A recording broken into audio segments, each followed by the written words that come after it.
Dear learners, hello. आज हम very important topic discuss करने जा रहे हैं जो है सेंटेंस। हम आज simple sentence and compound sentences के बारे में पढ़ेंगे। फ्रेंड्स, हम हमेशा सेंटेंस बोलते हैं, या तो ये हिंदी में हो या इंग्लिश में हो, और हम वैरायटी ऑफ सेंटेंस बोलते हैं, लेकिन हमने कभी नोटिस नहीं किया कि हम जो सेंटेंस बोल रहे हैं वो किस टाइप का सेंटेंस है, किस कैटेगरी के टाइप में फॉल करता है।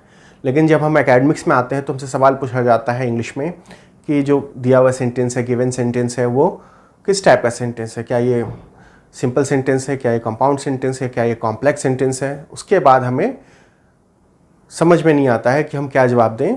तो हमें यहाँ पर जानने की ज़रूरत है कि डिफरेंट कैटेगरी के जो टाइप ऑफ सेंटेंसेस होते हैं उनका डेफिनेशन क्या होता है, वो एक्चुअली में बनते कैसे हैं, उनका रूल्स क्या है बनाने का, या उनको कन्वर्ट करने का रूल क्या है। इस टाइप के क्वेश्चंस हमें हमारे स्कूल लेवल एग्ज़ाम्स में पूछे जाते हैं। आज देखते हैं कि हम कैसे सेंटेंसेस बनाते हैं, सिंपल और कंपाउंड। आज हम सिंपल और कंपाउंड सेंटेंसेस के बारे में डिस्कस करेंगे। पहले हम आगे बढ़ते हैं सेंटेंस के बेसिक डेफिनेशन पे। तो सेंटेंस का बेसिक डेफिनेशन क्या होता है? A sentence is a set of words which make complete sense. क्या? A sentence is a set of group of words. It is set of group of words that makes a complete sense. तो there are two important things जो हमें दिमाग में रखनी है। दो important बातें क्या हैं? It is a group of word. It is not a single word. ये single word नहीं है, ये एक group of words है। दूसरी बात है, इसे complete sense बनाना होता है। group of words जब मिलके complete sense बनाती है तब ये sentence कहलाती है। Suppose कीजिए हम sentence ले रहे हैं, he goes का कंप्लीट सेंस है। Ram goes to school complete sense है। गो नोवेयर, अब यहाँ पे आपको सोचना है कि गो नोवेयर का कंप्लीट सेंस निकलता है या नहीं निकलता है। अगर ये निकलता है तो ये सेंटेंस है, अगर नहीं निकलता है तो ये फ्रेज है। ओके।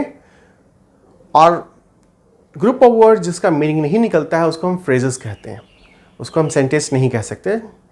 सेंटेंस बनने के लिए एक मीनिंग, कंप्लीट सेंस होना जरूरी है। ओके। आपने पहले फ्रेजेस के बारे में पढ़ा होगा। फ्रेजेस और ग्रुप ऑफ वर्ड्स जो कंप्लीट सेंस नहीं बनाते हैं, इसलिए वो सेंटेंसेस नहीं कहलाते हैं। ओके। हम बढ़ते हैं, सिंपल सेंटेंस का डेफिनेशन क्या होता है हम देखते हैं। पहले उससे पढ़ने से पहले हम ये देखते हैं कि एक सेंटेंस का मेजर कंपोनेंट क्या है। मेजर कंपोनेंट जब हम समझेंगे तो वो हमें हेल्प करेगा कि जो गिवन सेंटेंस है वो सिंपल सेंटेंस है या कंपाउंड सेंटेंस है। हम पहले बेसिक डेफिनेशन पे बढ़ते हैं। सपोज कीजिए हमने एग्जांपल लिया, he goes to school. He goes to school में यहाँ पे ही जो है जिसके बारे में हम बात कर रहे हैं वो हमारा सब्जेक्ट है, और रेस्ट ऑफ द पार्ट जो है हमारा प्रेडिकेट है। सेंटेंस में हम जिसके बारे में बात करते हैं वो कोई चीज़ हो सकता है, वो कोई इंसान हो सकता है, तो वो सब्जेक्ट होता है, और रेस्ट ऑफ द थिंग जो होते हैं वो प्रेडिकेट होते हैं। ओके। सब्जेक्ट का डेफिनेशन क्या बनेगा? A subject denotes a person. ये पर्सन हो सकता है या थिंग हो सकता है जिसके बारे में कुछ कहा जा रहा हो। ओके। यहाँ पर ही सब्जेक्ट है और rest of the thing predicate है। तो प्रेडिकेट का डेफिनेशन क्या बना? What is said about the person और थिंग। जो पर्सन और थिंग के बारे में हम जो कुछ कह रहे हैं वो प्रेडिकेट है। The boys made Ram captain. अब हम इसमें देखते हैं कि इसमें सब्जेक्ट क्या है, प्रेडिकेट क्या है। आपको भी इसमें ध्यान देना है, आप भी एनालाइज कीजिए कि हम सब्जेक्ट किसको कहेंगे। The boys made Ram captain. Who made Ram captain? Who का जवाब जो देगा वो सब्जेक्ट होगा यहाँ पे। द बॉयज सब्जेक्ट हो गया। What they did made Ram captain. हमारा प्रेडिकेट का डेफिनेशन क्या है कि जो सब्जेक्ट के बारे में कहा जाए वो प्रेडिकेट होता है। सब्जेक्ट के बारे में क्या कहा जा रहा है कि मेड राम कैप्टन, ये प्रेडिकेट हो गया। यहाँ राम नाउन है, तो आप इससे कंफ्यूज नहीं होगा कि राम सब्जेक्ट है। राम सब्जेक्ट नहीं है क्योंकि राम काम नहीं कर रहा है। ओके। हम राम के बारे में नहीं बोल रहे हैं, हम किसके बारे में बोल रहे हैं? द बॉयज़ के बारे में बोल रहे हैं, इसलिए बॉयज़ सब्जेक्ट है। बाकी सारे पार्ट जो है यहाँ पे प्रेडिकेट है। ठीक है, सो आइए लर्नर्स, हम देखते हैं अगला सेंटेंस, एग्जामिन करते हैं कि ये जो गिवन सेंटेंस है वो किस टाइप का सेंटेंस है। ठीक है, so the hour to prepare lesson has arrived. The hour to prepare lesson has arrived. So आप बताइए किस टाइप का सेंटेंस है, क्या ये सिंपल सेंटेंस है या ये कंपाउंड सेंटेंस है। सो हमारे यहाँ सब्जेक्ट क्या है, द आवर। सब्जेक्ट है द आवर, क्योंकि हम द आवर के बारे में बात करें, लेकिन ये कंप्लीट सब्जेक्ट नहीं है। The hour to what, to prepare lesson. The hour to what, to prepare lesson, ये हमारा कंप्लीट सब्जेक्ट है। तो हमें सब्जेक्ट पकड़ना आना चाहिए। यानी सब्जेक्ट किसको कहते हैं, जिसके बारे में हम बात कर रहे हैं। सो हम किसके बारे में बात कर रहे हैं, the hour to prepare lesson. ठीक है, सो ये वर्ड टुगेदर हमारा सब्जेक्ट है और ये बाकी बचा हुआ पार्ट हमारा प्रेडिकेट है। ओके, सो सिंपल सेंटेंस में क्या होता है, एक सब्जेक्ट एंड एक प्रेडिकेट होता है। एक सब्जेक्ट एंड एक प्रेडिकेट होता है सिंपल सब्जेक्ट सेंटेंस में। सो ये सिंपल सेंटेंस है। ओके, और इसमें एक फिनाइट वर्ब होता है, एक ही फिनाइट वर्ब होता है, और यहाँ पे एक फिनाइट वर्ब है right.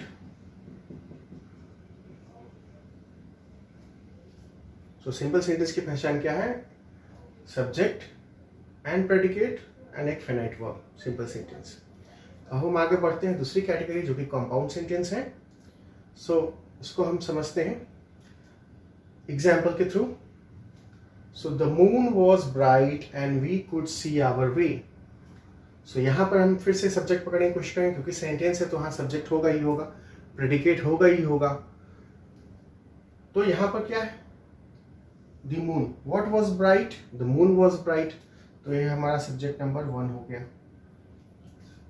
We could see our way, यहाँ पर दूसरा सब्जेक्ट है, we could see our way.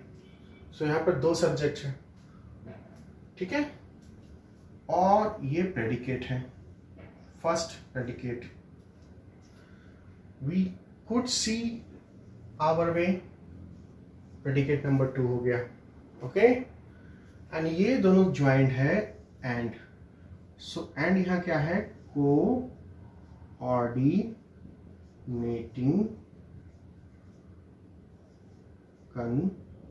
Conjunction,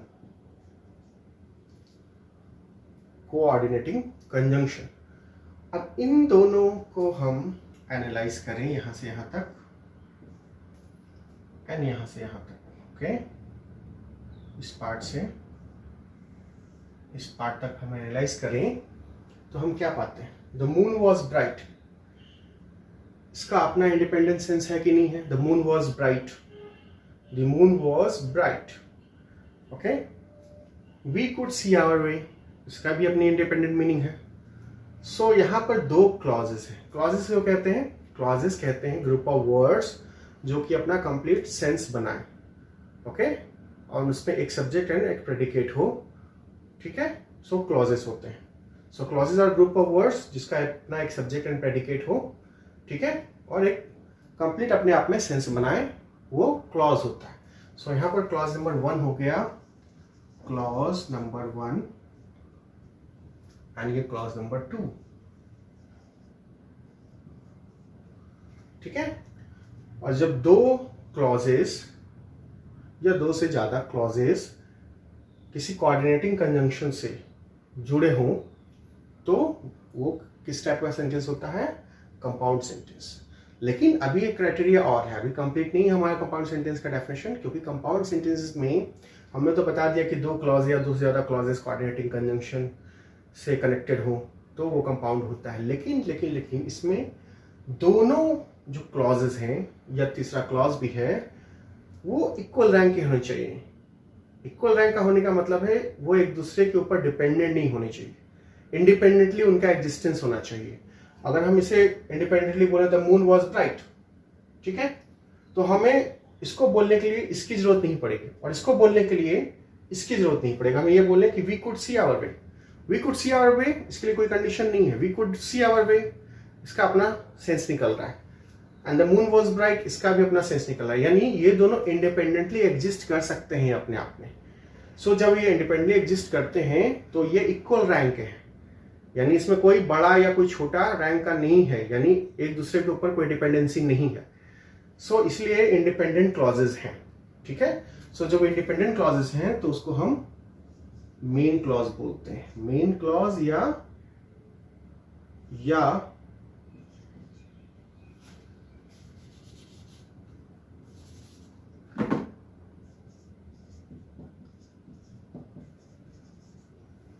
तो उसको हम मेन क्लॉज या प्रिंसिपल क्लॉज बोलते हैं। उसी तरह ये भी मेन क्लॉज हो जाएगा या प्रिंसिपल क्लॉज हो जाएगा।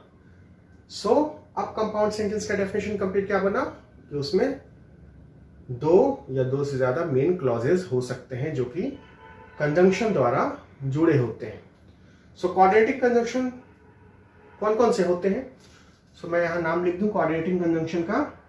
एक तो एंड हो गया, और हो गया, बट हो गया, फॉर हो गया, सो हो गया, स्टिल हो गया।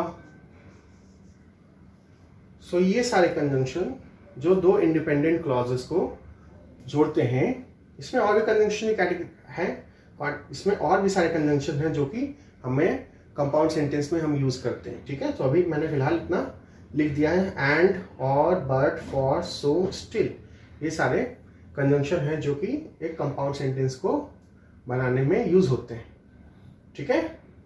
सो होप ये क्लियर होगा आपको कंपाउंड सेंटेंस। हम एग्जाम्पल भी देखेंगे, हम अभी आगे ये भी पढ़ेंगे कि हम एक सिंपल सेंटेंस को कंपाउंड सेंटेंस में कैसे कन्वर्ट करते हैं, ओके।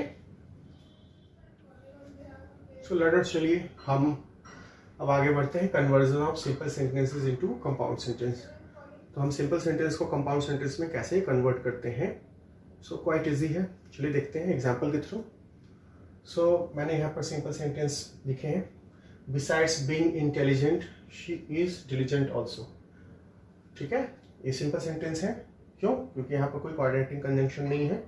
यहाँ पर besides being intelligent she is diligent, she यहाँ पर सब्जेक्ट है और rest of the part predicate है, तो ये सिंपल सेंटेंस है, ठीक है। अब हम इसको कंपाउंड सेंटेंस में बदलते हैं।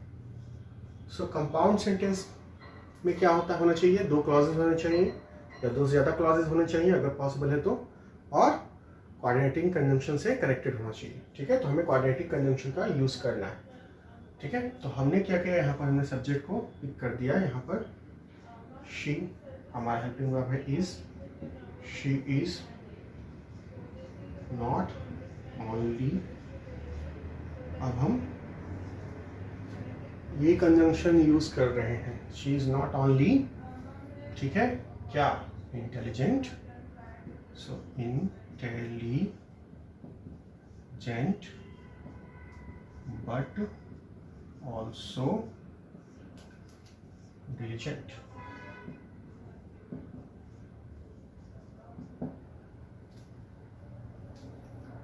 सो हमने नॉट ओनली बट ऑल्सो जो कंजंक्शन है उसका यूज किया, ठीक है।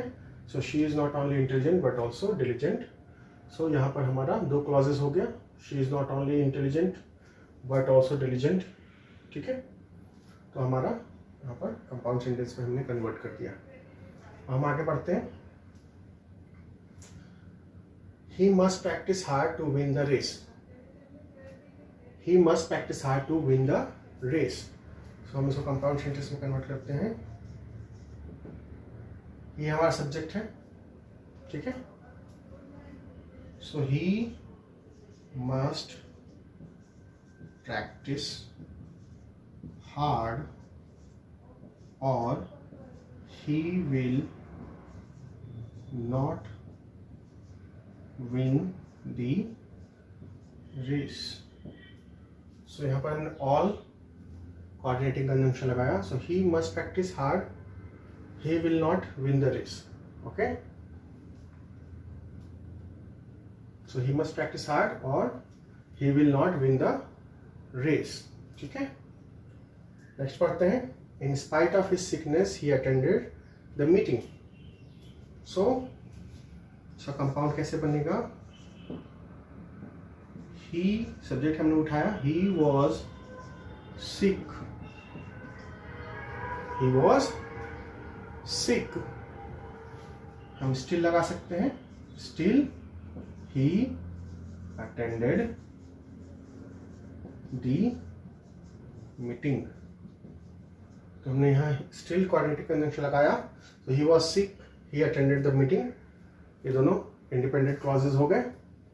ओके, सो इस तरह से हमने कंपाउंड सेंटेंस बनाया। आप प्रैक्टिस कर सकते हैं इस तरह के क्वेश्चन को उठा के। आप दूसरे बुक से या इंटरनेट से क्वेश्चन पिकअप करें और प्रैक्टिस करें कंपाउंड सेंटेंस को, सॉरी सिंपल सेंटेंस को हम कंपाउंड सेंटेंस में कैसे कन्वर्ट करते हैं। ठीक है, आगे आने वाले वीडियो में अदर कन्वर्जन्स करूँगा, जैसे कि कंपाउंड को कॉम्प्लेक्स में कैसे चेंज करते हैं and vice versa. So learn करते रहिए, वीडियो देखते रहिए और आगे बढ़ते रहिए। और प्लीज़ अगर आपको ये वीडियो पसंद आया तो अपने फ्रेंड्स के साथ शेयर करें और मेरे चैनल को सब्सक्राइब करें। सी यू देन, बाय।